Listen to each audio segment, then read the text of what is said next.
Okay, guys, welcome to the dating game with Troy Francis. Myself, Troy Francis. I've been a dating coach for over a decade. I've taught guys all over the planet basically how to improve their dating lives with women, how to navigate the modern dating scene, which, as we all know, is pretty turbulent right now. So, what we're going to be doing today is a very, very practical, actionable video. Okay, I'm going to be interviewing one of the world's leading experts on intercommunication and conversation skills. Okay. And the reason why this is so important is because, look, you meet a woman, you might meet her on Tinder, you might meet her on Hinge, you might meet her in the daytime in a coffee shop, you might meet her at the club. It doesn't really matter. Okay. Because ultimately, you're going to have to sit down with her.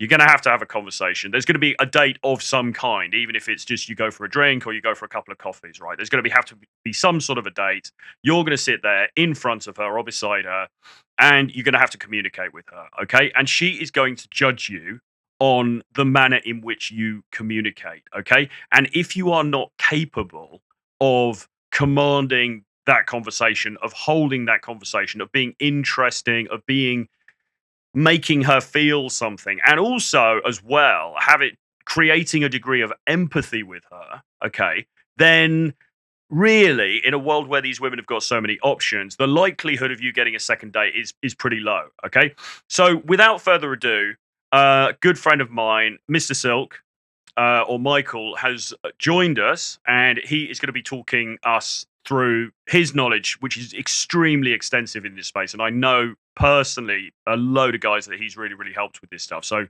his information is absolutely bang on. But perhaps, Mr. Silk, you could introduce yourself for people who don't know you, talk a bit about your background, why you're an expert in this stuff, and what your sort of particular take on this is. All right.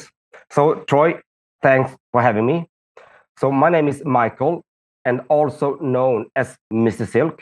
So, I also been part of the James Tusk group before, Yes. which many of you probably are aware of as well. Yes, absolutely. Tusk. Yeah. So obviously, I've worked with James Tusk a lot in the past, and we actually, myself and Michael first met in Poland, didn't we, a while ago, which is where you're based, and we were working on something with Tusk, and it kind of went from there. But what transpired was that you have this amazing background in interpersonal communications, and you brought that to bear specifically on the dating scene. Yeah. So, what I have done basically is I've earned 2 master degrees in behaviorism and communication, where my specialization was in interpersonal communication skills. Yeah. Basically. And one of the most important aspects is that what I've done is that I've been taking the best part of human behavioral studies and communication theory made into pure practice. Yeah. Practical application. And I haven't seen many people in general taking existing communication theories and make it practical in social settings. So that is what I've done. Yes. So far. Yeah, because so just to repeat that, I mean, you've got 2 master's degrees in this stuff. What were the degrees specifically that you've got? Behaviorism is one of them. It's like a dual master degree, and the other one is communication, general communication with major in interpersonal communication space. Nice. When you link those two, specifically when it comes to the behaviorism area, it's a lot of neuroscience into it. It's like, what kind of chemical reactions do we have in our brain when we are communicating with people? Right. What elements in conversation and communication make us feel really good? What actually influence us? And all of those areas is actually based on real neuroscience. And when we're talking about charisma, when we're talking about creating a chemistry, everything is basically based on the science of how our brain chemistry works. That is how we see things, basically. Yeah. Yeah. No, that's fascinating. I suppose actually just taking a step back, maybe it'd be worth talking just a little bit about your background. Obviously, you're an Asian guy. You now live in Poland, but you weren't born there. So maybe just talk a bit about your your personal Okay, history? so I'm Asian. That's pretty obvious. I have a background of both Chinese, Japanese, and Korean. Mostly Japanese and Korean. Covering all the bases.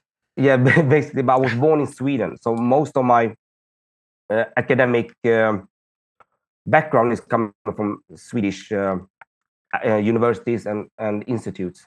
And I also be working with European School of Business as well. So nice. And so how did you? So I'm guessing maybe your first degree, without going too much into this isn't like a sort of a job interview, but I mean, I would imagine your first degree maybe was business or something like that. Yeah, I have a Bachelor of Business. Okay. And so yeah.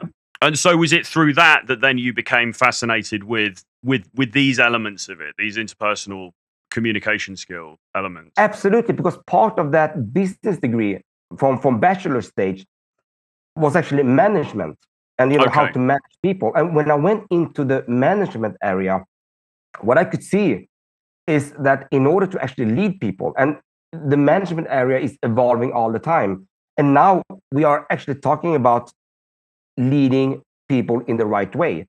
And that is when I saw that communication, and specifically when it comes to empathetic communication, has a huge role of how to actually manage people for real. Yeah. And that caught my interest, more or less changing my degree.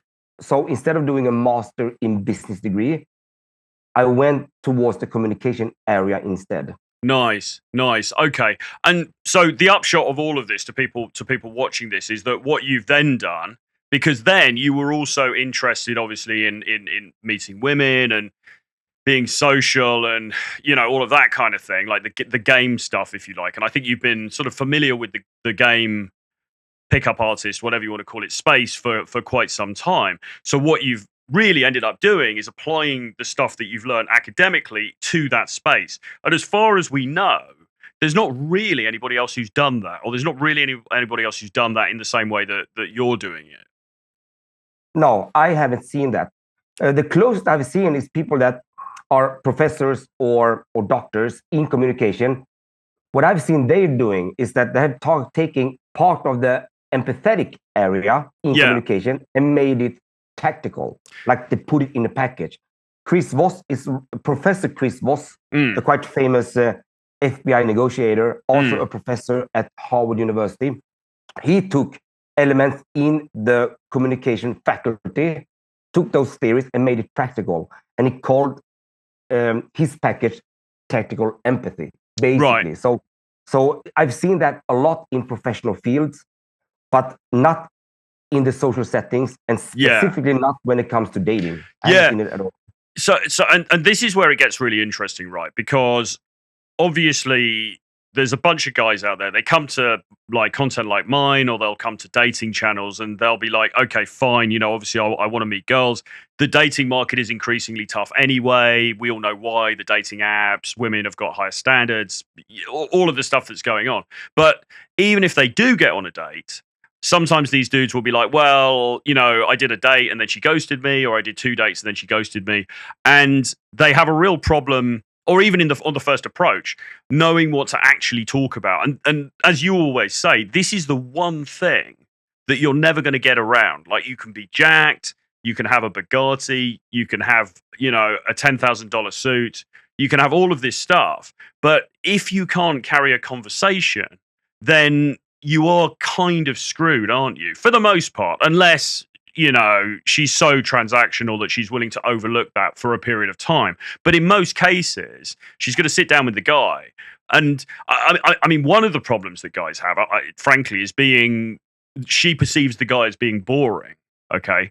And that's really, I guess you would say, well, he doesn't have the conversational skills to carry the conversation in a way that makes her feel something, that makes her feel some kind of emotion. So where you come in, or where your work is so important, is getting around this problem, because all of us face this problem, really. Unless you're some top A-list celebrity and she just comes around and she comes straight to the room and there's no preamble. But for the majority of guys, even like high-level guys, they're still going to have to sit down with her. Whether that's at the bar or at the restaurant, they're still going to have to talk to her, have a conversation, and she is going to judge you on how you conduct that conversation, right?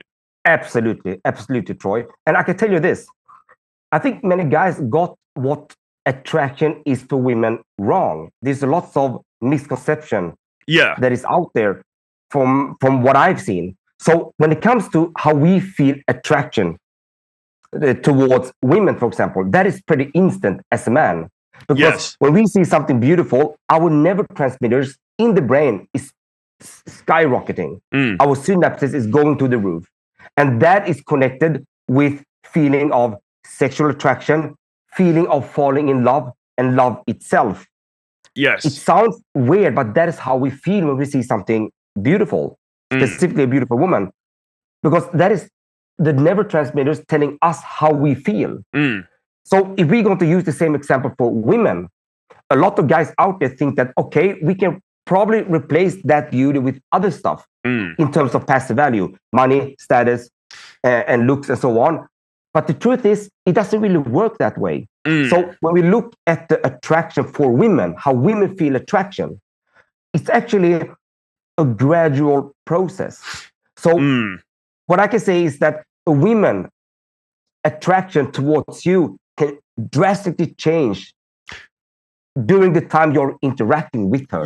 During the time you are with her, her perception of you being attracted can drastically change from you being a pretty standard guy to being the most attractive guy in the world for her. So, yeah, and look, I would agree. And you've talked before about this idea of, you call it passive value, which I think you mean the sort of the external trappings of value that we all think that we're supposed to have, which is basically you've got to be super good looking, you've got to have a 12-pack abs, you've got to have an amazing car, lifestyle, all that kind of stuff.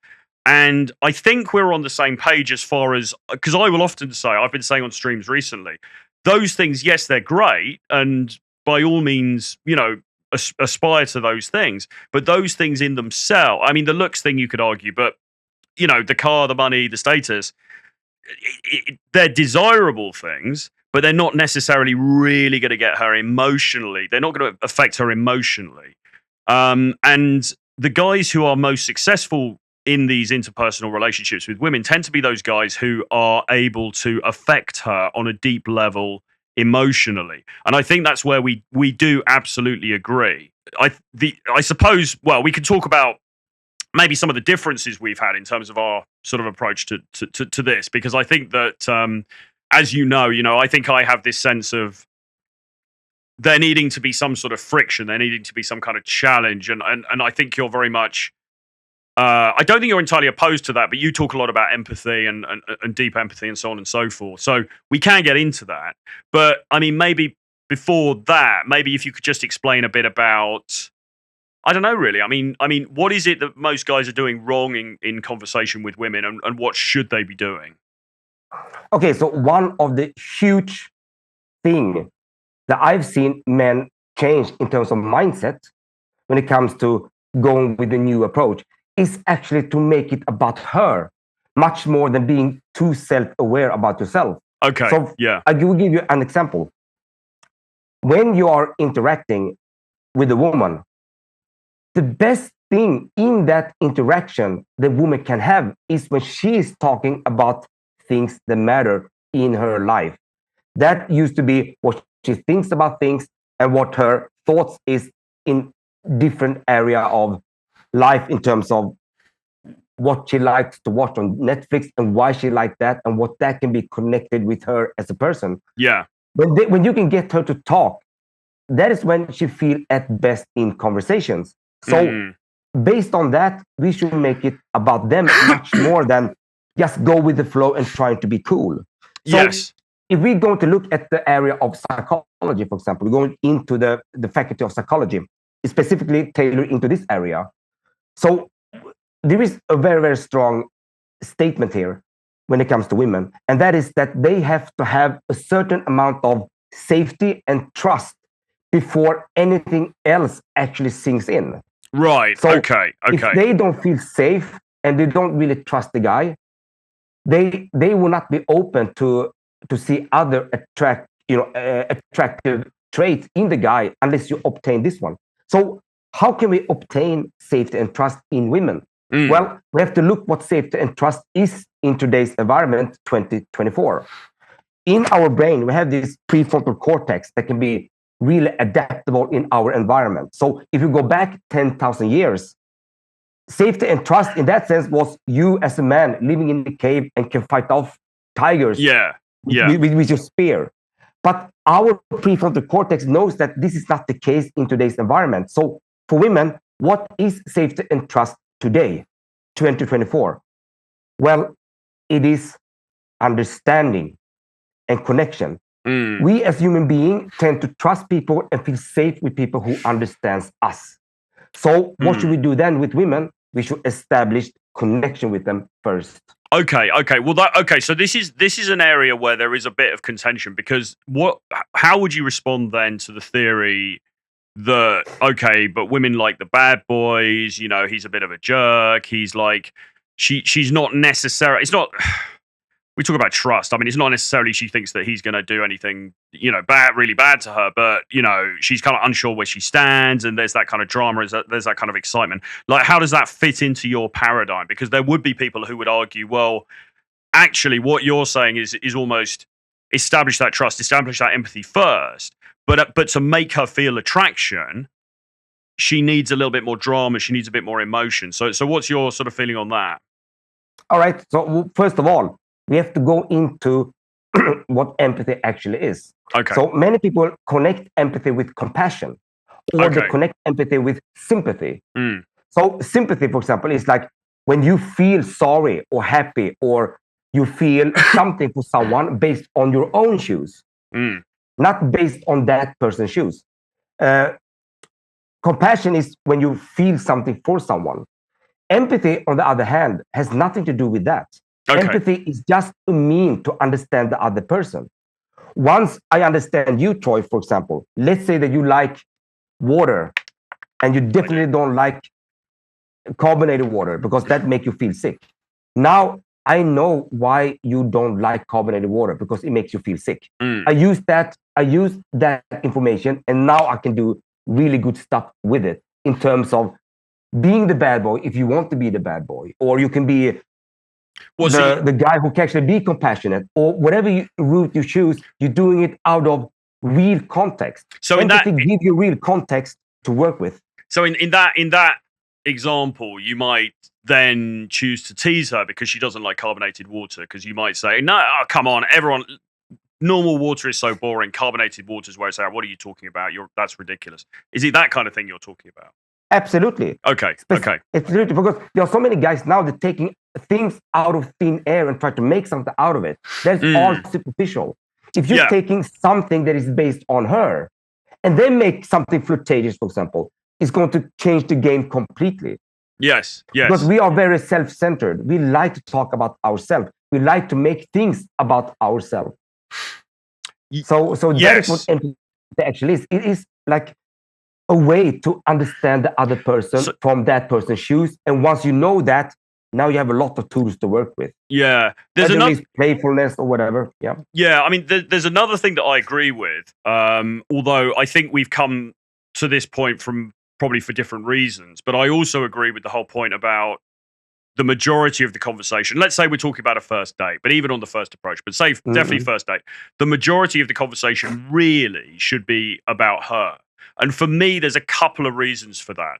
Well, I suppose for me, actually, one of the main reasons for that is that I like to retain a bit of mystery about myself. Like, I don't like to give away too much. And it's not, you know, it's not because I'm on YouTube or I'm doing dating coaching. It's not even about that. Even when I was doing a different job, I was doing corporate work, I still didn't want to reveal too much about myself, because I think the more you reveal about yourself, you put everything out on the table, that's a bit boring, you know? And then she's like, okay, now I know everything about this guy and he's boring, so there's nothing else to find out. I'm not interested.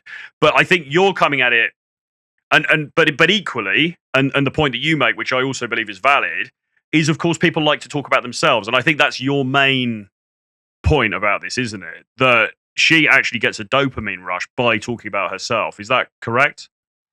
Absolutely, that's correct. So if you're going to look at behavioral studies in terms of what we feel in communication, what we have seen specifically for women, and the University of California, Berkeley College made a huge research about this. Right. And what they saw is that when people were talking about themselves in a matter of depth, also a little bit in a deeper sense, their neurotransmitters in their brain was skyrocketing, almost as much as when guys see beautiful women on the streets, for example, which was amazing. So when women were talking about themselves to someone who really listened, what we could see here is that the level of dopamine, oxytocin, endorphins, serotonin was just off the roof. And all of those chemical reactions in the brain, those neurotransmitters, is connected with attraction, bonding, and basically feeling a sense of love. Yeah, absolutely. What was I going to say there? Sorry, I just got distracted by something. Okay. So, but is that the same as attraction, though? Is that Absolutely. so you could say, okay, people like to talk about themselves. I get that. You know, we're all a bit narcissistic. It's nice to do that, but is that the same thing as visceral attraction? Because again, if we go back to the example, you know, the cliched example, the bad boy on the motorbike with the leather jacket, blah blah blah. There's an idea that a woman feels this kind of visceral attraction to a dude like that. Is she feeling the same thing just because she's talking about herself, or not? Okay, so what we can say here now is like, when we're talking about do look matters, basically, saying that look doesn't matter at all will be like to overdo it, basically. But what I want to say now is like, when we're talking about looks, we're not talking about the guy living on the street, the homeless dude. We're talking about the average looking guy to a very handsome guy.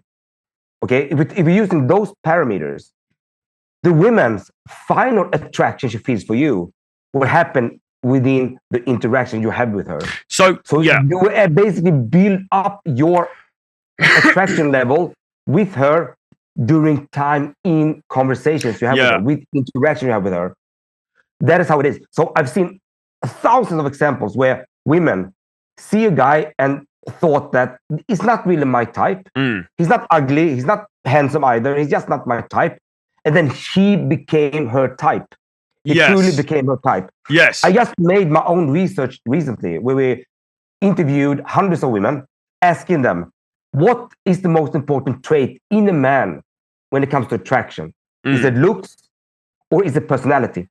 And before that, we explained that when we're talking about looks, we're not talking about a hideous guy or a guy living on the street looking really dirty. We're talking about average bloke, as you used to call it, average guy to a very attractive guy. There was basically 99% of the women saying, no, personality means everything.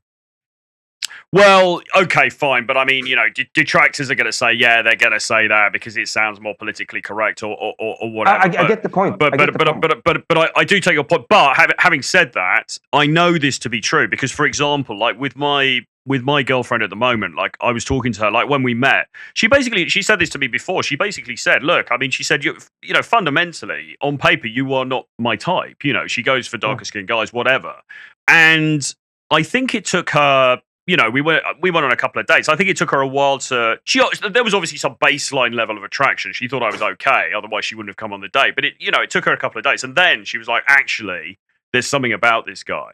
You know, and then, you know, we got into this really like deep thing together, right? So you are right that you can, and the sort of the doomer people, the black pill people won't believe this. They'll just say, oh, you guys are bullshitting. It's all about looks. It's all about if you're 6'7" and all the rest of it. But that's not, in my experience, in like you said, in the experience of other people I know, that's not true. And actually, the same girl was also telling me about another friend of hers who is now married. I think she's married or she's in a relationship with this guy. They've got a kid. I think they've got a couple of kids now. And again, you know, the guy that this woman is with originally wasn't really her type. Like, she didn't really like him at first. But then something happened. You know, the way that he came across, the way that they interacted, she was like, oh, shit, actually. And then she starts to get attracted to the guy, and then it goes from there. And I think this is something that gets, and again, I guess this is another advert for the importance of these interpersonal skills, because you really can influence how she feels about you by the way that you come across, if that makes sense. Absolutely. And now I will say something that might have go against, you know, the the pickup community, specifically when it comes to the direct game, with some degree. But I can tell you directly, many women don't think as much as what people think they do when they see a man. Everything happens when you start interacting with them. You see, men are thinking that since beautiful women have a huge impact on us when they are looking at us, they should have the same thing when we are looking at them. But that is not how it works. Well, yes, I mean they're certainly looking for different things, and I think I was talking to somebody about this yesterday, and I think that if I look at my date game, let's say, my ability to be on a date with a woman and to sort of make that date go well, for the most part, it's very good. Now, I'm not saying that every woman that I go on a date with, I end up getting intimate with, or like she ends up being my girlfriend. Of course, obviously, that's not the case. But usually, I've got to a point now where I'm confident enough in my ability to sort of draw her in that usually those dates will go very, very well. And usually they end the date, not necessarily we go home together, but usually the date ends, she has a very positive impression of me and she wants to see me again and she wants, something further to happen. Okay. Yeah. And I think that that's down to, well, I mean, we're calling this, we're talking about conversation skills here, but it's almost more than that, isn't it, really? I almost prefer the term interpersonal skills because it is conversation, but it's also, it's not just what you say, it's like how you say it, it's like body language, it's like eye contact. Like these things play into it as well, don't they? Yeah, absolutely. I mean, you have a role. However, having a real conversational framework is so important, actually. And also the mindset and behavior are two entry points that you really need in order to make a real change. So what is the mindset here to really have if you want to be really successful in conversations? If we start with the mindset, that is to be curious towards the other person. That is the absolute key in order to succeed. Because it's that curiosity they're going to bring the whole thing forward. So people actually underestimate the idea of, for example, asking the right questions. But the key is to understand what to do with the answers. Because if someone says something about something, there's always something behind. It's an underlying meaning between the words.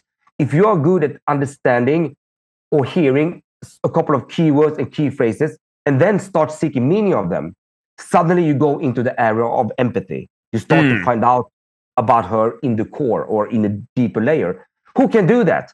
Basically, no one. Also, I can also mention that I am a founding member for the Communication Coach Academy. It's hosted by Professor Alexander Lyon.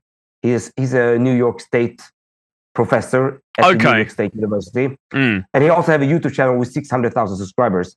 And what I wanted to emphasize here really is that when I asked him, how many do you think really knows interpersonal communication skills enough in order to be able to influence people in general? And he said that if there would be 20 people in the room, he believed that maybe one will be good enough to have a conversation within the frame of having a good conversation, basically. So it's unbelievable rare to be a good conversationalist. Yeah, and I mean, I think it's debatable. I think about myself. Am I a good conversationalist? I mean, I think over the years, I think I've certainly become proficient to the point where I can, in most situations, be pretty effective or very effective. And like I say, that what I mean is, say in a date scenario, like, for example, a couple of weeks ago, I met up with a girl I hadn't, an ex of mine hadn't met for a few years. It was kind of quite a fraught sort of scenario in a way. It was quite awkward. There was a lot of like history, baggage, and everything else. And when she arrived, she was quite sort of, you could tell she was quite, she probably was nervous, but also like reserved and sort of defensive and everything. And I was feeling a bit anxious myself. But I was but despite that, I was able to kind of lead that conversation. And after the first couple of minutes, it ended up being very, we got into it and it was good and everything else. And, without blowing my own trumpet, I think it was my ability that enabled that to happen, because obviously as the guy, you kind of have to lead it, don't you? You know, particularly in a situation like that, because I was the one who was, she wasn't going to lead it for me. So yeah, but I mean, at the same time, I think I don't know if you'd agree. I think there needs to be a little bit of give and take as well, though, because if you're sitting down, unless maybe it's different for you, because and the other thing about Michael is that his social skills are very, very good, because you might be watching this and you're thinking, okay, yeah, but this guy's talking the talk, but is he really walking the walk? But I've seen him out in social situations, and he goes up, he'll talk to women, very rarely gets rejected. He'll certainly stay in conversations for long periods of time. I know you've been out in like nighttime situations, like in clubs and bars, and gone in and like opened up groups of people and had conversations with them. But very, very able to do these things, even though you look like a fairly sort of unassuming kind of guy. But actually, you're very socially adept. Okay, but I mean, I think, would you agree there needs to be a little bit of give and take? I mean, if somebody's just shutting you down, maybe there's some games that you're just not going to win, if that makes sense. Yeah, so I mean, I used to put it into categories. We have women we talk with potential, and we have those women there. It was no potential. It's just never going to happen. Yeah, so it's like you never get rejected. So never get rejected doesn't exist. You see, so everyone going to get rejected once in a while in the conversation itself. Well, it's like, if you want to optimize your chances, that's a different story. Yeah, it's like the Robert Glover thing, isn't it? You're looking for high interest and availability, and I say high interest. You're looking for interest. Is she somewhat open to you? Okay, and also, is she available? I mean, if she's like married or she's in a serious relationship or whatever, it's probably no go.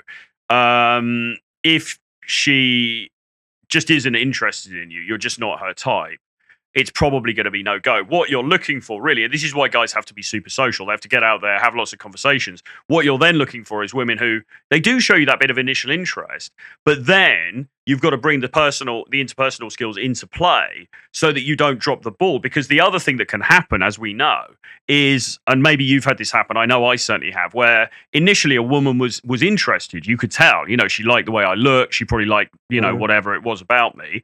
And then you sit down at the conversation, you dry up, the date is shit, and then she ghosts you, or she sends you one of those messages saying, oh, I wasn't feeling the chemistry. And then you're like, oh shit, how did I mess it up? So it's not this simple binary thing of like, oh, well, she likes you, so she's just going to jump into bed with you. That often what happens is she likes you to a point, but then you've got to still perform in that interpersonal way in order to make sure that it gets somewhere, if that makes sense. It makes definite sense. And that is what I used to call the connection area. We have to establish some sort of connection before we start with relationship building.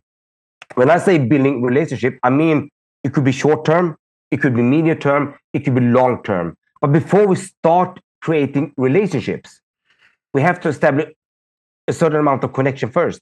Without the connection part, it's almost impossible to build relationships as a rule for women. Then we all have always an exception of the rules. Women, they want to sleep with you almost immediately. I mean, I have been on dates where women want to sleep with me like after a couple of hours always, sometimes.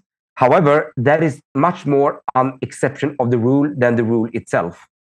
Would you agree with that, Troy? How do you mean?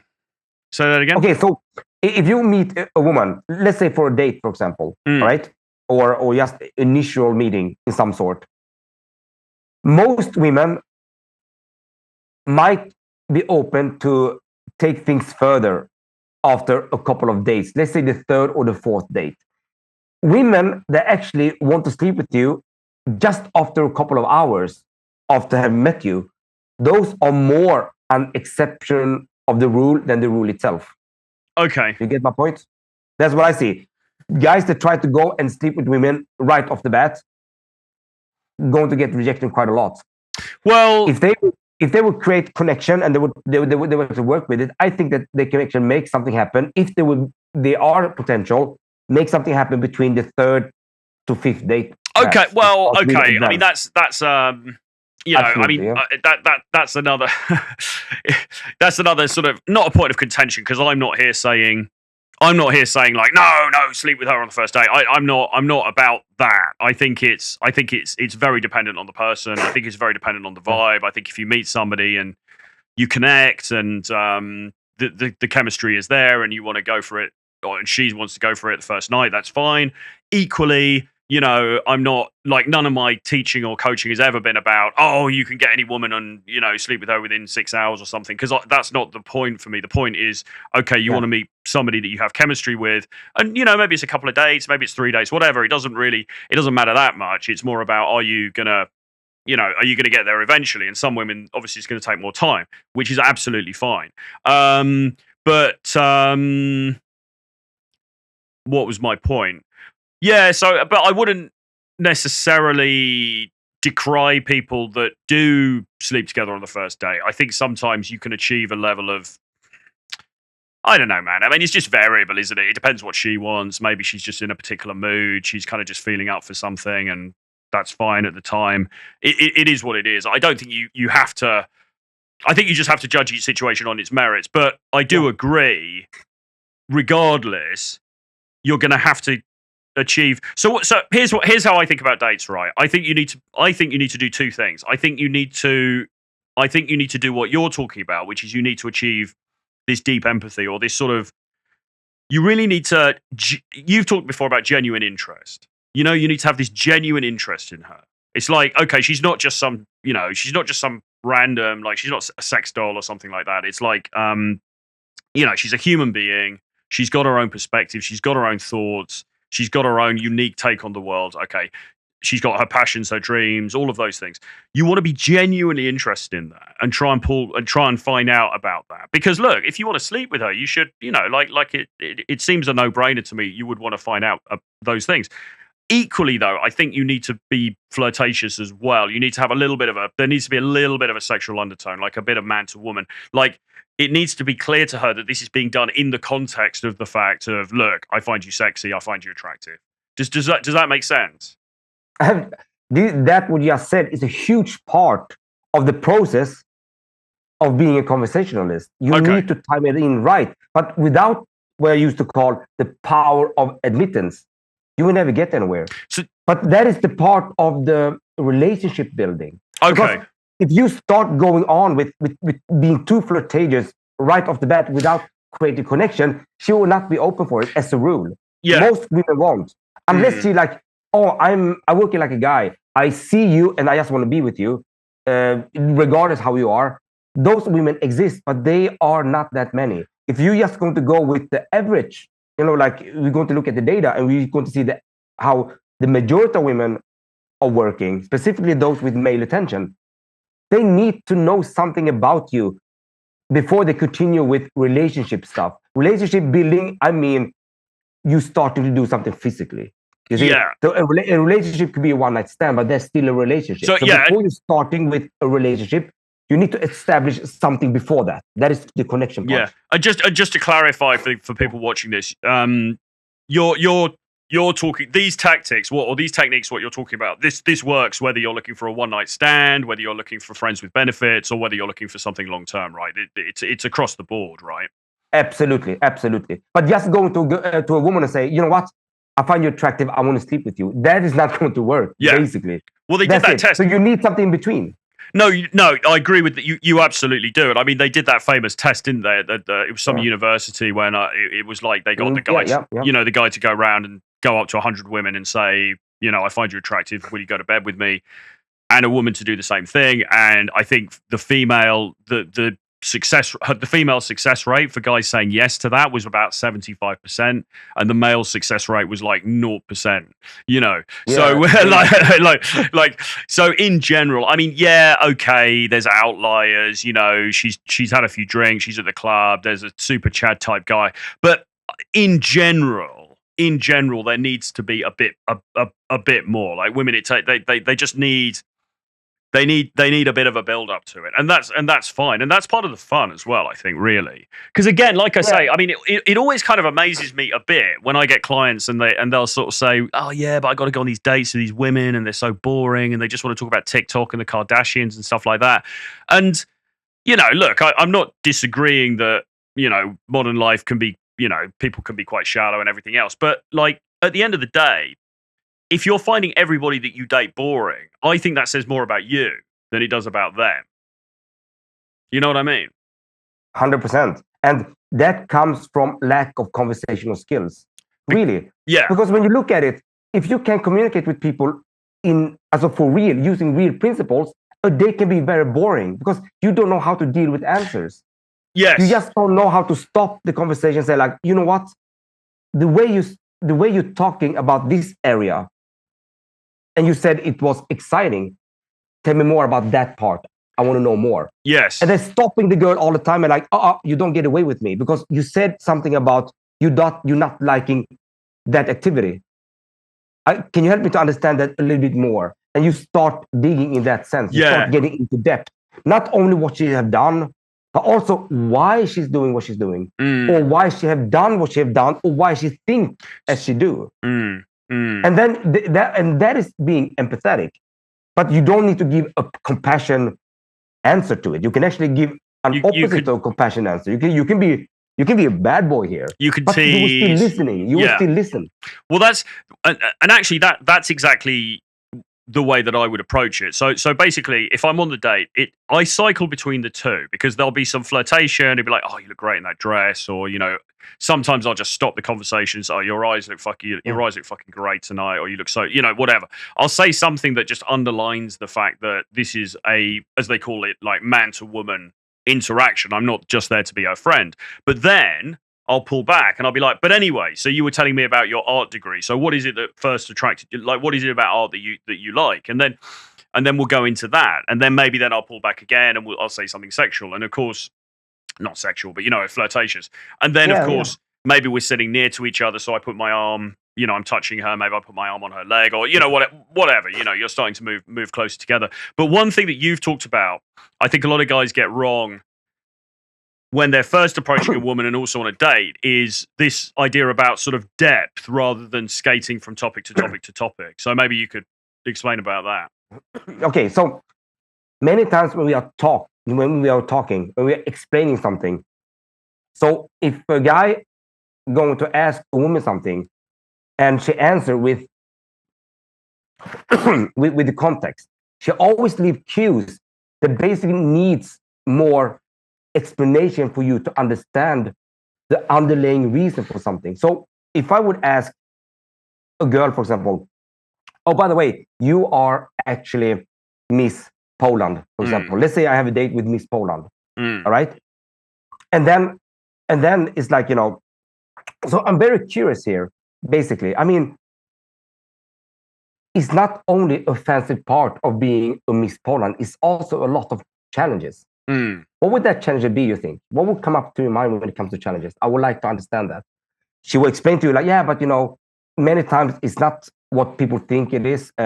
People misjudge you. And sometimes it's actually a big challenge. And then you can go ahead and say, you know what? But when you say misjudge, tell me more about that. It's very interesting. And then she would tell you that, but people assume that you are arrogant, for example, just because you are beautiful, which is not true. I'm actually quite sensitive person or whatever it is. Now, this is just an example. So now you know that, okay, so that is the reason. Now I know that is the reason why you can feel misjudged many times. Because you think that your beauty is linked to whatever it is. Suddenly you go into that part instead of like, okay, so you're Miss Poland. How does it feel? Oh, it's nice. It's nice. Okay, so what is like things that you do on your day-by-day life? Well, I like to drink coffee. I like to go to the hair salon, and I like to meet friends. Oh, okay. And then they start moving on from topic to topic instead of really understand her fully in a certain topic first. You see? And I think does it make sense? No, it really does. And I was trying to think of a recent example of something of conversations that I've had, but I think that give me an example. I would try to break it down. Well, I'm just trying to think of something recently where I was talking to somebody and I was like, well, I think, as I say, I mean, I'm coming back to what you said before. I think genuine curiosity is so important here. So, like, for example, like, my girl really likes Dubai. Now, she used to live in Dubai, and and then she's lived in the UK for like a decade or whatever. But she's kind of interested. She wants to go back there for trips. She's thinking maybe even of going back there and living there for a couple of years or whatever. So I said to her, and this was actually on message, but nevertheless, same principle. I said to her, so I'm curious, what is it specifically about Dubai? Like what is it specifically about Dubai that really draws you in? And I gave her a few examples. I was like, look, is it the glam side? Is it because it's a better, is it a better form of life? Yeah. So I was like, look, so what is it specifically about Dubai that you're really drawn to? Is it like the familiarity because you were there before? Is it the glam side of it? Is it because it's just a better way of life? Is it the weather? Like, tell me more. And then she came back with a few things. But I mean, that kind of thing, you know what I mean? But that is driven from, like just genuine interest in the person. Because you could say, I'm not blowing it up as an amazing conversational gambit, but you could just say, oh yeah, I like Dubai. It's, oh great, yeah, fucking amazing. Anyway, so what do you do? So what would you say about that? Good. You try to get into the empathetic area, but one of the things that many of my clients actually do as a mistake is like the answering for them. Well, so for example, one of the best thing I would do here is like when it comes to Dubai, since I know that you love Dubai, when it comes to Dubai, I'm very curious. If you would name, let's say 5 things that you think is amazing with Dubai, what comes to your mind? And then you're dead quiet. Okay, yeah. Okay, yeah. No, I get your point. I mean, as I say, this was over text. And, I've known her for a bit, but I do get your point because I think that maybe I do this a bit too much, and maybe other people like we do have a tendency to answer the question for her, Mm-hmm. And then what she actually came back with was, and I can't remember if I'd suggested this one or not, but one of the reasons is to do with family because her family lives quite near there, not in Dubai, but quite near there. So. That was another thing that came up, and then she gave a few other reasons. But, and I suppose, I mean, again, this is a slightly different situation. But if I was just first getting to know her, then maybe you could go down and say, so would you then use family as the next hook? It'd be like, okay, so I understand, like family, it must be very important to you, right? That would you go down that route, or where would you go there? Yeah, but one of the things is like, okay, so if I don't know the answer, if she just say family. Yeah. Then I will probably you have to use something I used to call reflective listening skills. So you go back and say that, okay, so basically you love Dubai, maybe not 100% because of the city itself, but it's because your family lives there. Is that correct? And then she would say yes. And in order to create what I used to call a two-way communication, sometimes you cannot only let her talk. You have to talk something about yourself. So I will relay back and say, you know what? Family is so important in my life as well. I mean, I always want to live close to my family because meeting my family once in a while and be there if something would happen means a lot to me. But now, over to you. Except for the family part, what more would you think about Dubai if I go to the Dubai sense, or if I'm going to go with the family, the family area? I would definitely go ahead and say, if you don't know anything about family, I will just go ahead and say, tell me more about the family. Okay, yeah. Tell me more about your family. Yeah. And whatever comes out from out there, you're just taking the cues and you seek meaning out of them. Yeah. Yeah, I was just about to say something. And another thing with family that people forget about sometimes, it's like we're not going to talk about surface, so on the surface-based level. Many times we go into the empathetic level and I start talking about like, how would your family describe you as a person? That's interesting. And then I just wait and hear what she says about it. What did she say? Oh, a total bitch. You're like, oh no, red flag.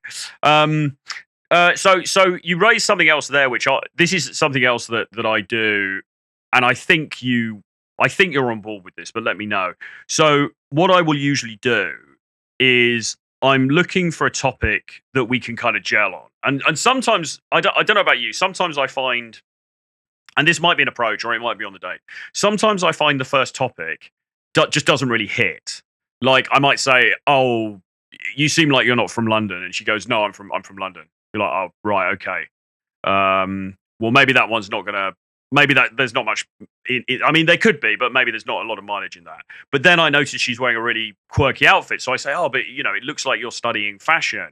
And then she's like, "Oh yeah, actually, I'm at St. Martin's. I'm studying fashion. I'm doing this and that." And then maybe fashion seems like a more fertile topic. So then I'll go into and explore fashion. So I might be like, okay, so what is it about fashion you like? She's like, well, I love creativity. I love to express myself. And then you can go down that route a little bit. But then what I like to do is then give something back from myself.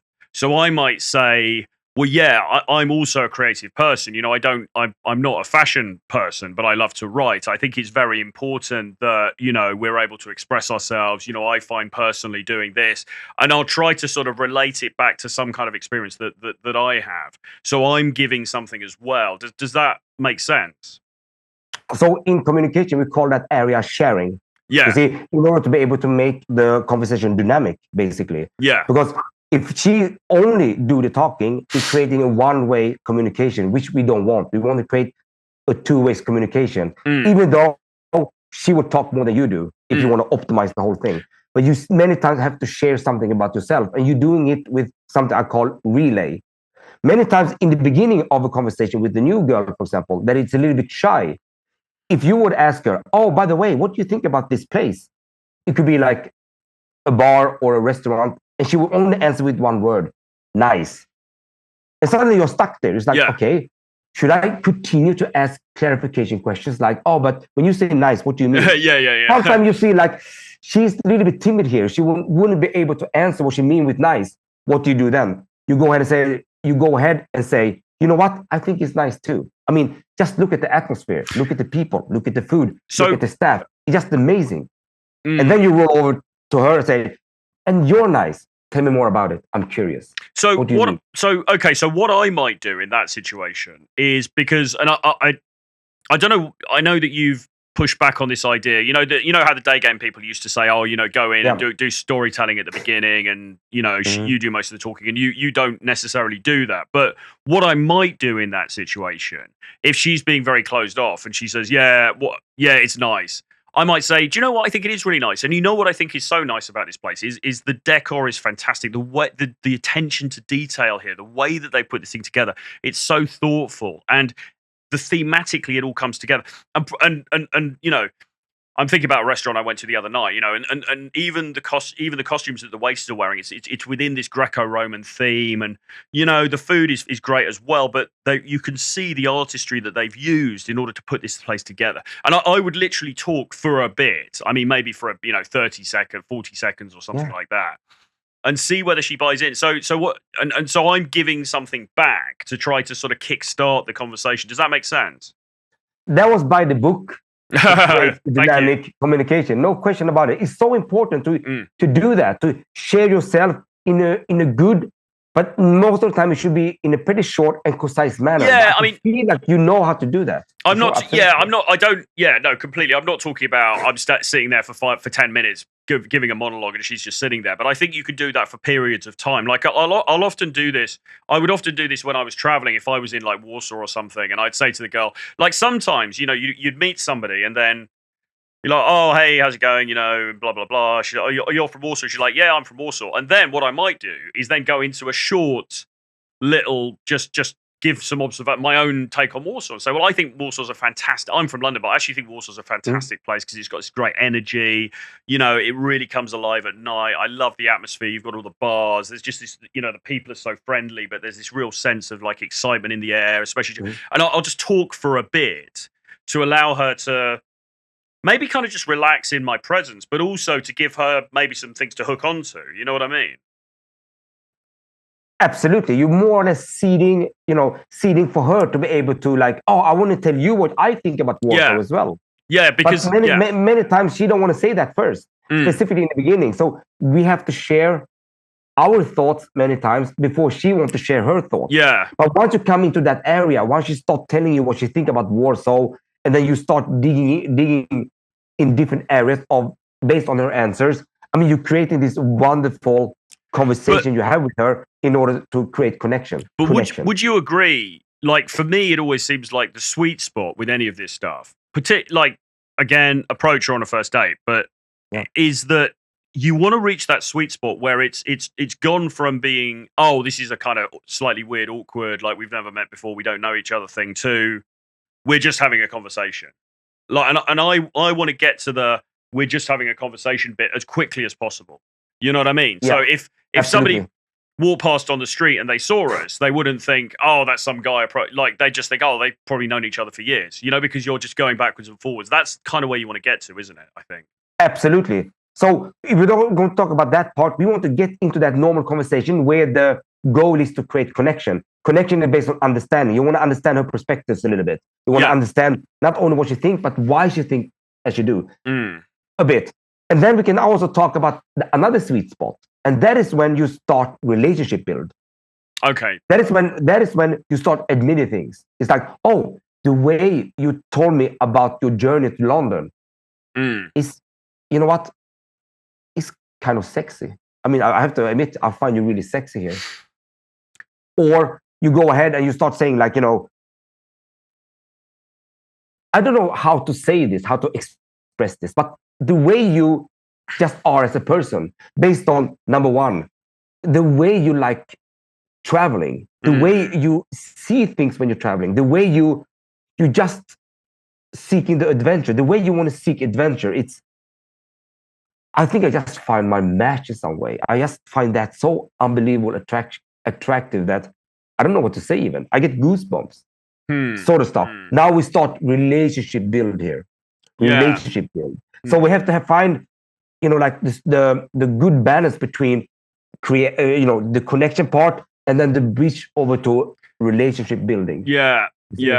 Okay. Well, look. So if there's guys watching this and they're like, well, look, I mean, for a start, I'm not getting dates anyway. I find it very hard to go and talk to women. And if I do get a date, I find it very hard to know what to say and keep the conversation going. I mean, is there good news here? I mean, do you think that anybody can kind of learn this or at least improve? Okay, so I can say this one. I mean, this is a huge hidden struggle for men out there, for the vast majority of men. Yeah. And that is the anxiety they have in conversations with beautiful women. The problem most of the time is one, how to have an interesting conversation. Two, how to not run out of things to say. And three, how to take things further romantically. Yeah, the escalation part of it. Absolutely. And the solution to this is, number one, is to understand what element in conversation makes her feel really good.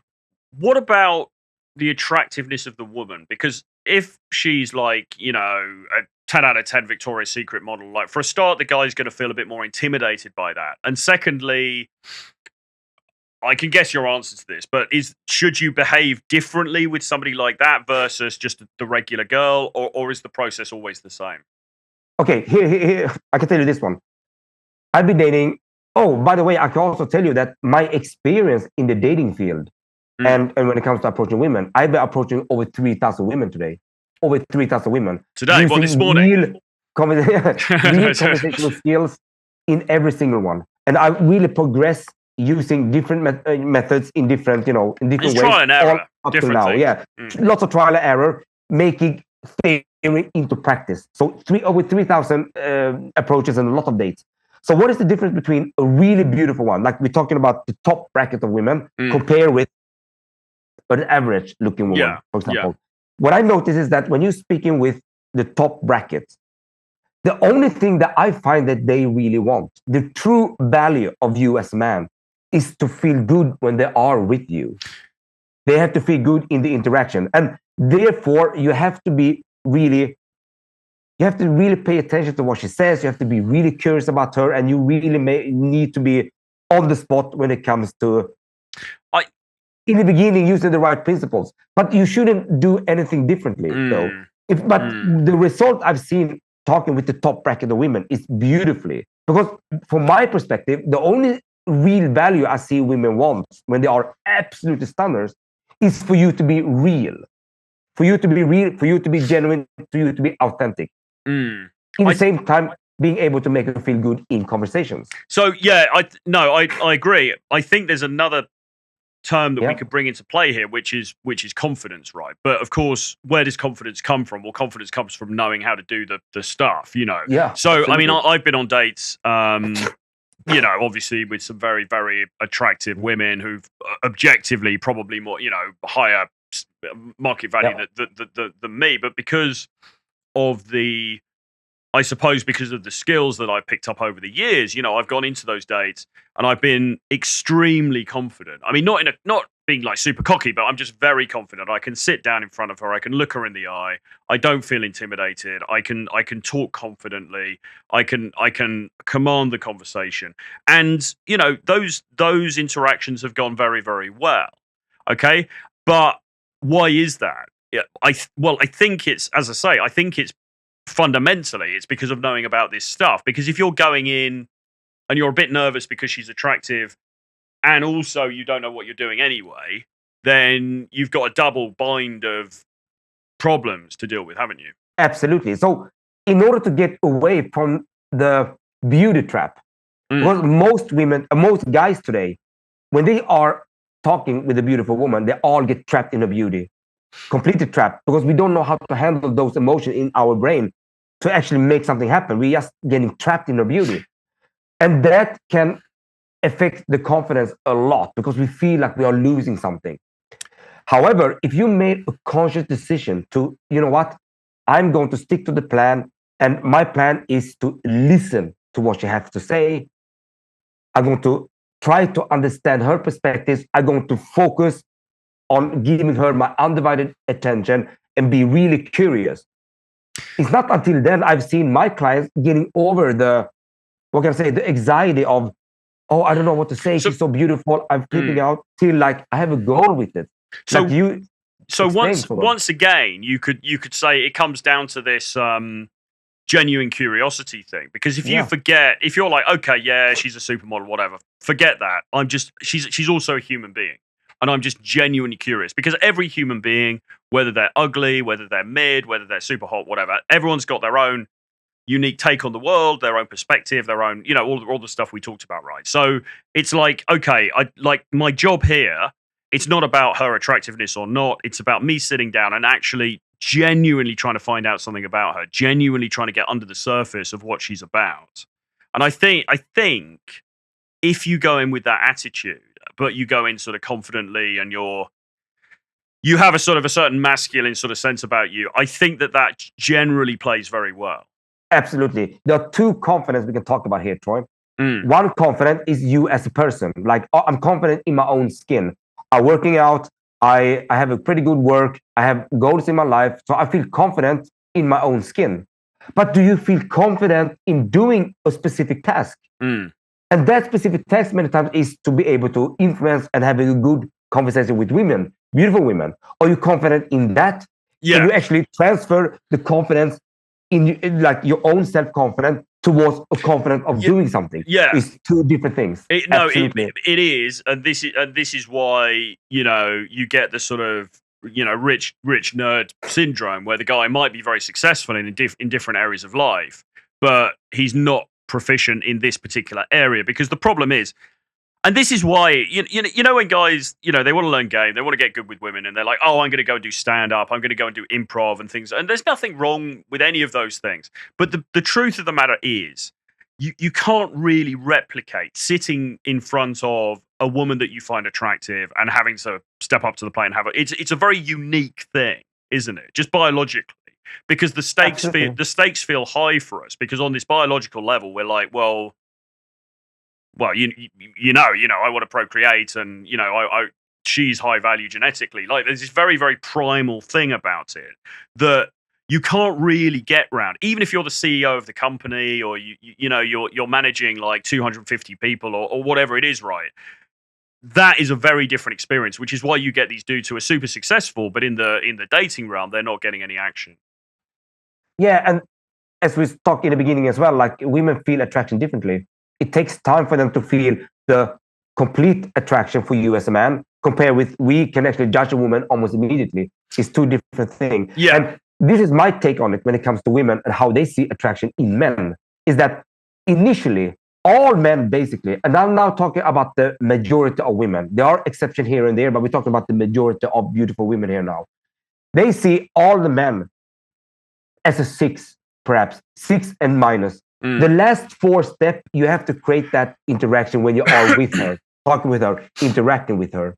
Because it's basically no man that is attractive enough for a woman to just look at him and then sleep with him. Well, you need to do you would, as a rule. Yeah. Not exception. I mean, we have, you know what I mean when we're talking about how they work on the general basis. I'm not disagreeing. It's just that, you know, in the comments, people are going to be, well, what about, you know, Channing Tatum or something like this? You know, obviously there are outliers, but in the main, yes, you're right. And yes, in the main, I mean, there are women that you can actually just ask. You know what? I feel, you know, I think you're attractive. I want to sleep with you. There are some women that actually go with that, but I cannot say that is the main. That is an exception, a huge exception from the rule, basically. Well, and you know, look, I've said it many times. I mean, I've had clients in the last year. I've got clients now who are good-looking guys, and you know, there's on paper they should be doing fine, and nothing's really happening for them. You know what I mean? And it's like, well, if it was just about looks, then these dudes wouldn't be having a problem. And it's similar with money, really. I mean, I actually do think money is helpful in some ways, in that it gives you access maybe to a different class of woman. You can do some more cool, interesting stuff. But again, you know, it's not making her feel that raw, visceral attraction. That's the problem. You know, it's a nice to have. It's a tick on the box, but it's like the key thing to me, and this has become more apparent to me over the last couple of years. It's, you know, we've known each other, and you know, all the work that I've done and everything. It all comes down to chemistry, whatever you want to call it. It's that thing that you guys create between the two of you when you're sat down together. You know, what is that feeling, and particularly, what are the emotions? Is she feeling emotions when she's with you or not? And if she isn't, you're kind of screwed, really. She's not going to want to continue it, or not for very long anyway. You can feel it almost instant. Once that happens, you feel it instantly. Like, oh, I don't get anywhere here. It's like, so basically, if we look at real conversational skills, basically now no one has it. There's so few guys that actually have real conversational skills this can be used practically in those dating settings. And that surprised me a lot. And many times, based on not knowing those conversational skills, how to, you know, build connection, how to build relationships, and then trying to, you know, come with your own limited beliefs, reasons of why women is hard to get, is for me a big question mark, because I see conversational skills and interactional skills so fundamentally that if you don't know proper interactional skills, also conversational skills, basically, both verbal and somewhat non-verbal, I just don't know what kind of information can you base the whole dynamic between men and women thing. Well, because that is the value for a guy, basically. Well, I think, you know, there's a lot of people online, and they're like, yeah, the dating market's really tough, and women's standards are very high, and all of that. And you know, there is truth in that for sure. But equally, and I don't want to be like, no, I'm going to blame all guys. But equally, you've got to look at yourself and what you're bringing to the party. And if you're, you know, a bit boring, you know, you haven't got much about you, you're not really, you know, you're not looking after the key elements of your life, then why would they want to date you? You know, like, you've got to. And as we said, I think really the key thing that trumps everything ultimately is emotion and making her feel something. Now, that might change when she hits a certain age and she's like, actually, I want a lifestyle. And she might compromise for a bit, and she might marry a guy with some money and be like, okay, well, I'll settle with this dude because of whatever. But, you know, is she going to stick with that guy? Is she really feeling that guy? That's another question, you know? And I think that's why there's a lot of very unhappy marriages that take place. I believe that. And I believe also that when you look at the dynamic between men and women today, women from men's perspective is way more attractive than what women see men, basically. Well, because I believe that the men missing the conversational part, so they cannot build up that important attraction during time in conversation, which means that most men missing a huge part of the whole holistic attraction for women. So women might see all men just a 5 and 6. When we look at women, since we are visualized beings, we look at a lot of women and see like, oh, she's an 8, she's a 9, she's very attractive, she's sexy, and we see all that and we get all those feelings. While women look at all men and see them as a rule, they are like a 5 and a 6. Well, you know what? I mean, I don't want to blow smoke up my my butt or anything here, but I mean, you're in your 40s, aren't you? I think. I'm going to be 43. Okay, man. I'm hitting the big 50. I mean, I'm like, like it's game over for me, man. I mean, it's like, it's it's all downhill from here. But the thing is, right? I see all these studies. I see all this because obviously working in this industry and stuff. You see all these studies about how hard dating is for men, and there's this rise of guys who are virgins, and they, and all of this stuff. And I feel bad for those guys, and obviously we're trying to help those guys. But it's also I don't recognize it in my own life because I've never, since my 20s, I've never really had a problem. Really, like I've always been able to meet women. I've always been able to have relationships or have short terms or whatever. Right? It's never really been a massive problem. Now, is that because I'm a 6'5" Chad? Well, no. I mean, I think I look all right. I'm not particularly tall. I'm in decent shape. I'm not Chris Hemsworth. It's like I'm not famous. I'm not a multi-millionaire. So a lot of the external boxes that you think somebody should tick, if you're brutal about it, I'm not really ticking them. And yet, it really consistently, I've managed to, sort of like my dating life has been good, or it's been, like I haven't experienced many like dry spells or anything like that. And I think it's similar with you. So again, again, it's sort of like the interpersonal stuff is so important. And I think the one thing, I've had a couple of things going for me. I think it's been the sort of persistence. I think it's because obviously I've spent a lot of time studying this stuff and learning about this stuff. But also I think it's about the interpersonal skills, which have obviously grown over time, as I've learned more and I've become more experienced and practice like you. I think so too, Troy. Because we cannot take away the fact that except for the external attraction, that is important for guys when we look at women. The internal attraction is when you're basically interacting with her, talking with her, flirting with her, and all those stuff that actually make you more attractive during time with the woman have been hugely, what can I say? It's like undervalued in some way. Because I think that is almost the other side of the puzzle. So I still do believe that passive value has some kind of a value for women. But once you reach a certain level, it's much more about how you make them feel rather than working on more passive value traits in order to get the woman. Well, if you want to work on more for yourself, it's fine. But if you think that you're doing it solely to be even more attracted towards women, I don't think it helps that much. Well, you better redirect your focus on having conversations with them instead. Yeah, I mean, one of the things that I always say recently is I think guys look at it in this because we're very logical and we're very linear, we look at it like it's this algorithm where it's like, okay, right, so muscles, I'm going to make a load of money, I'm going to get a nice car, nice suit, nice watch, and then the girls are just going to come, And I think a lot of guys believe that, and that's been partly pushed by manosphere content where, there is a lot of emphasis on those things, and I don't think that's bad. I think it's good to have all of those things, but I think guys then think, oh right, so it's just I've got to tick those boxes, and then the girls are just rolling in, and it's going to be like a hip hop video with me in the jacuzzi, and it's not like that, because what you need is something else. Now, obviously, myself and James, we've done this course, The Edge, where we're talking about it in terms of edge and X factor. But I think we're all coming at this from a similar sort of, what you're saying, I think is slightly different, but it's kind of the same in a way, because what it all comes down to really is the chemistry that you create when you're with that person. 100%. And the chemistry comes from connection and then make a transition to relationship building. Absolutely. So it goes that way. So yeah, chemistry is basically connection. You need to create chemistry with the woman. You do that through connection. So there's actually two main points here to think about. Number one, how can you make her feel really good in conversations where she feels good talking with you, being with you? Number one.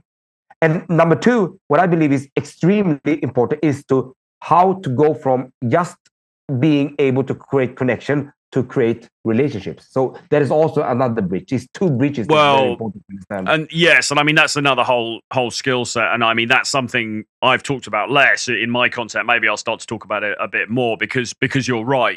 Yes, you might be, you sleep with her and then maybe you're seeing her, but then how do you then take that and make that into something more? And that's but what I meant is like when you create connection, you just you don't go directly and do flirty comments or sexual comments. But even if you created some sort of connection, you now are in the point like, okay, I don't want to be her friend in that sense. I want to do something romantically. So how can I go from just learning to know her a little bit? I understand her empathetic side here and there. I come with a couple of comments. So how can I go now and take that conversation into a more sexual one? Okay. That's relationship building. So that is 2 brackets. Create connection to make you feel good with you, make you feel like, oh, but this is really not a good guy. Like, I like to talk with him. I feel good talking with him. Now, when you establish that connection, it can take 1 date or even less sometimes. Now you have to go over to like, okay, so how can I inject relationship material to be able to build some kind of relationship? So when you're saying relationship, to women polarization. So when you're saying relationship, you might just mean making it more. You could be talking about sex. You might just mean making it more sexual as opposed to platonic, right? Yeah. So when I say when you start building relationships, what I mean is like you going from just being 2 people having a good time to like, I'm a man and you're a woman and I want something to happen. Okay. That is when that initial stage is when you start creating relationships. When you start building relationships. Yeah. You start there. You see, you start there, and we have to understand that a relationship is also a one-night stand. It's some sort of a relationship. But it's a short term. Presumably, this could all happen quite quickly, though, because what you're saying, you could, like, what effectively, it's almost like you're describing what you might call an indirect approach, because it could be you're in the bar, you start talking to the woman, and you're not being overtly sexual from the beginning. You just start talking to her, and then you're like, oh, so this bar's really cool. What do you think about it? Oh, yeah, blah, blah, blah. And then you start doing that stuff. But then, if the vibe's good, then shortly afterwards you start to transition it and it becomes more man to woman, and that's when it becomes, then you're getting into what you're calling the relationship side, which might just end up being a one night stand, or it could be whatever, like casual or serious or whatever, right? So it's that point of transition. But yeah, I suppose that the key point of contention, and it's not totally a point of contention because I think both can work, but I think one of the things with us people who've done the London day game model and stuff has been kind of being fairly direct from the start. So you go in like, oh, you look pretty, you look beautiful, you look sexy, whatever, from the beginning. So you're making it very clear. And I think what you're saying, I mean, maybe you could still open with that. I don't know, but I think what you're sort of saying is make her a bit comfortable with you first, and then you transition into the other thing. Well, what I can say is that when you go up, so if you're doing it on the bar, I would still say that just going in and just be completely curious about that person will work fine. You don't need to do so much more than that, because the atmosphere itself has an underlying meaning. The context, the context is just there. If you go on the street and you don't really open up with intent, she will get confused. So you have to still use because I use the approach as its own section as well.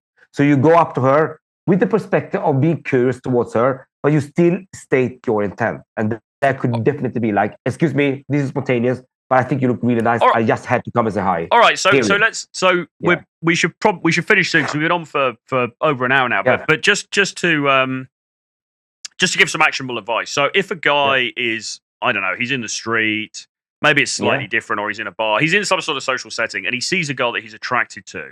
What are the steps you would recommend that he should take in order to start the conversation and try to? I'm not saying take her home, but try to sort of take it in the right direction. Okay, so the first step is to actually approach her, and that's a big step. No, but let's say you go and approach her. Yeah, let's say you go and approach her with the mindset of like, I'm approaching her because I want to, nothing else, because I want to. You go and approach her. You come from the perspective of being curious, and then you have an opener that you have been training over and over again in front of the mirror, so you don't fumble with your opener. That opener should be a direct opener, but you should not use word that is way too much, such as you are very beautiful, you are adorable, you are very sexy. So you keep it kind of neutral.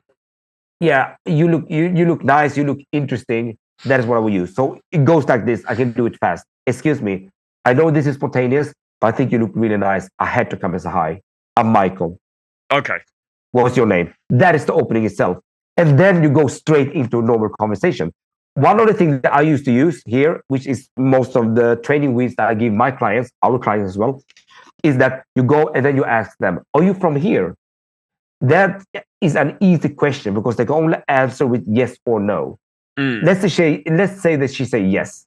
Then you have to share something that you explained earlier as well. You have to share something with yourself about yourself. So you're saying, okay, I've been living here now for 3 years and I love the city. I mean, I love the way you can do here, the activities that is around. I love to go to the bowling place. I love to go to the cafe and so on. But I'm curious, what do you think about this place? And then you dead quiet and let her express herself. Okay. Once she have expressed herself, here is what you have to do if you want to be a good conversationalist. You need to listen to what she said and just use what she said to continue the conversation with. Okay. So if she said that, oh, I think it's really nice, I liked it, don't continue on with the conversation with different topics. Figure out, I like it. What does it mean? Okay, because nice. what guys will do is then they'll say, oh, cool. Oh, so what bars do you like? Or, oh, nice. So where do you work? And they'll immediately jump to another topic. But what you're saying is stay on topic. Absolutely. Because what you're doing here now is like you're showing a real curiosity towards her that she never faced before. Because most people cannot really hear the keywords and ask for them. That's number one. And then she feel really valued because it's like, wow, this is something else. And she feels challenged as well. Explain to me what you mean with nice. I'm curious. And then suddenly she starts to have to think about, okay, what do I actually think? And now real information comes up. And when she starts explaining you that kind of information, oh, but what I think is nice is because of the XYZ and XYZ and blah, blah, blah, blah, blah. That is like the first layer of depth. And when she starts talking about that depth, that is when the neurotransmitter is releasing chemicals that is linked to being attracted to someone, feeling bonded to someone. It starts there. And after enough exposure of her feeling great, telling you things, that is when you, with time, become more and more attracted towards her. Specifically when you are good at reflecting back, using empathetic tools to really make sure that she understands that you understood her. That is when everything really starts. And that is the area where I see no one knows. The guy don't know this area, which is a huge factor in the holistic attraction she will feel for you in the end. No, fantastic stuff, man. Fascinating as always. So look, I mean, obviously, you know, you've got a variety of, you know, you're available for consultations. I know you're working on a new project at the moment. I mean, maybe you could, you know, tell them where they can find you or if they're interested. I mean, they can email me, troy@realtroyfrancis.com, but I mean, where can they find you? Because you're on YouTube as well, aren't you? You've got your channel and so on. Yeah. The Silk Method is the channel's name. So all in all, I'm working now on an app, a coaching app that is soon going to be released on Apple Store and Google Play. Okay. And in that app, you know, clients will have the opportunity to, from home, and to implement it on the day-by-day life. Use it to truly learn real communication principles in order to be able to influence basically everyone. And that app is going to be released somewhere in March. Okay. Definitely. So if you guys feel like this is something that you really need to work on, not running out of things to say, how to make interesting conversation, how to take things further, and the most important thing, how to build your attraction level from medium to absolute the highest in the interaction. Yeah.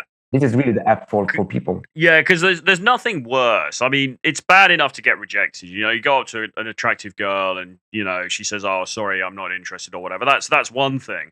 But if you get further, you know, you get her number, maybe you even get on a date, and then you can feel yourself losing momentum on the date. You can feel her losing attraction for you when you're actually on the date. That's even worse because you're like, oh shit, man, I had a chance there and I fucked it up. And that's one of the worst things, I think. Absolutely. You know, from and many people they felt like that, like, oh, but the date went. Sometimes people come to me and say like, oh, the date went perfectly. Yeah. And then she ghosted me. And then I go ahead and say like, okay, but what do you actually know about the girl? What does she like to eat? What does she like to travel? How does a perfect day look like for her? They know nothing, which means that the conversation led to nothing. Yeah, because guys yeah, guys don't know. I mean, they think the date went well, but they don't really know. And you know, just one final thing as well. I mean, I think a lot of guys will conduct a date almost like it's an interview, you know, or like it's you're sharing your LinkedIn profiles, and it's like, okay, so where do you see yourself in the next 5 years? Where did blah blah blah, and it's this linear exchange of information, which is just kind of boring, not very sexy. And it just doesn't really. Again, this is about emotion, isn't it? It's about eliciting emotion.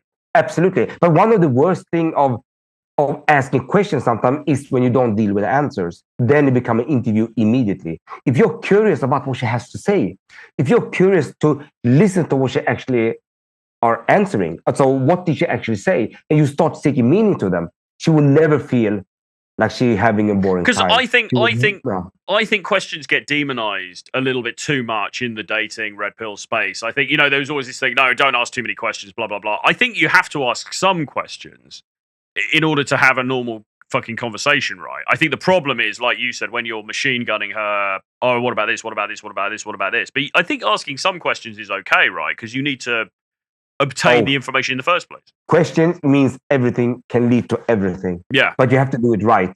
If you're asking questions wrongly, it leads to the other direction. So question is a huge part of being a great conversationalist, because you're coming from a position of discovery. You want to discover her as a person. And that's a very, very good way, very, very good mindset to have. However, if you're asking questions and don't really listen to the answer, cannot really deal with the answers, then the questions seek meaning, lack meaning. She feel like her answer lack meaning, and then everything just crashes from there. That is why the red pillars and other coaches telling their clients that they shouldn't ask many questions at all. It's because they don't know how to deal with answers. But if you're going to listen to what the professional field of communication are saying, or the academic field, of course you should ask questions from the perspective of being a listener. If you're coming from a perspective of being a real listener, question is gold. If you're coming from a perspective that you don't listen, or you can't listen because you don't have those skills, asking questions is quite hard. It's really hard. Yeah. Absolutely. Great stuff, man. Well, look, great to catch up as always. So they can find you, the YouTube channel again. The name is The Silk Method. The Silk Method. The Silk Method. So they can find you there. If they're interested in getting in touch, they can email me, troy@realtroyfrancis.com. Do you have an email address that you want to give, or can they just email me? No, they can just email you, Troy. Fine. That's better, so we have, okay, good stuff. And look, we should do another one of these again at some point, maybe when the app's released, and we can talk a bit more. I mean, there's just so much to get into here, and you are, one of the foremost experts in this stuff, really. But certainly, as far as the dating side of things is concerned, that I've ever met, and I've seen you in action, and you know what you're doing. So I think that you've just got so much to add to this conversation, and it, like you say, it is something that's not really covered. If you look at a lot of the dating gurus out there, they're not really. This is the nuts and bolts of it.